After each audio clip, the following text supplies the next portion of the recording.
Hi friends, welcome back to my channel. இன்றைக்கி நம்ம பார்க்க போகிற வீடியோன்னு பார்த்தீங்கன்னா 25/2/2025 ருண விமோச்சன பிரதோஷ பரிகாரம் பற்றி தான் பார்க்க போகிறோம். செவ்வாய்க்கிழமை வரக்கூடிய பிரதோஷ நாளைத்தான் ருண விமோச்சன பிரதோஷம் என்று சொல்லுவார்கள்.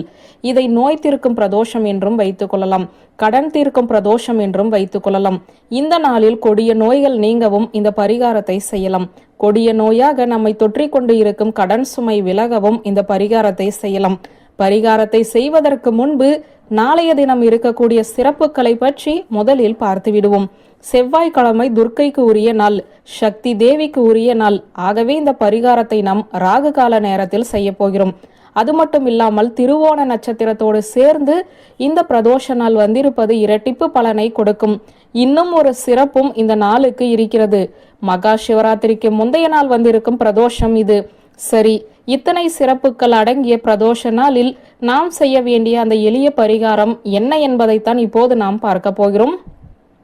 25/2/2025 அதாவது நாளை. இந்த தேதியில் பார்த்தால் 2/25 வருகிறது. இதுவும் இன்னொரு சிறப்பு தான். செவ்வாய்க்கிழமையில் வந்திருக்கும் இந்த பிரதோஷ நாளில் ராகு கால நேரத்தில் நாம் பரிகாரத்தை செய்ய வேண்டும். நாளை மாலை 3 மணியிலிருந்து 4:30 மணி வரை ராகு கால நேரம் இருக்கிறது.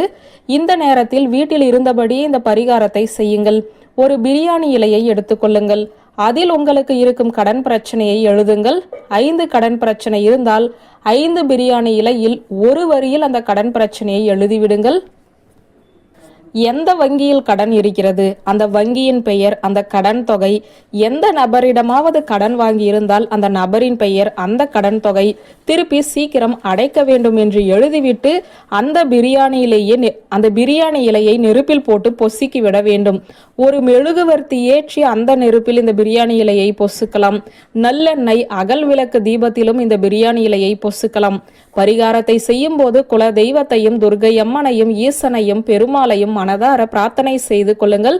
இதே போலத்தான் தீராத நோய் நொடி தீர வேண்டும் என்றால் அந்த நோயை பற்றிய விவரத்தையுமே பிரியாணி இலையில் எழுதி பொசுக்கி விடலாம். செவ்வாய்க்கிழமை ராகு கால நேரத்தில் பிரதோஷ நாளில் இந்த பரிகாரத்தை செய்வது அதிக அற்புதமான பலனை உங்களுக்கு கொடுக்கும். இந்த நேரத்தை தவறவிட்டவர்கள் மற்ற நேரத்தில் பரிகாரத்தை செய்யும் போது முழு பலனை நம்மால் பெற முடியாது. நீங்கள் வேலையில் இருக்கும் பட்சத்தில் இந்த ராகு கால நேரத்தில் துர்கை அம்மனை மனதார நினைத்து கடன் சுமை தீர வேண்டும் என்று மனதிலேயே வேண்டுதலை வைத்துக் கொள்ளுங்கள்.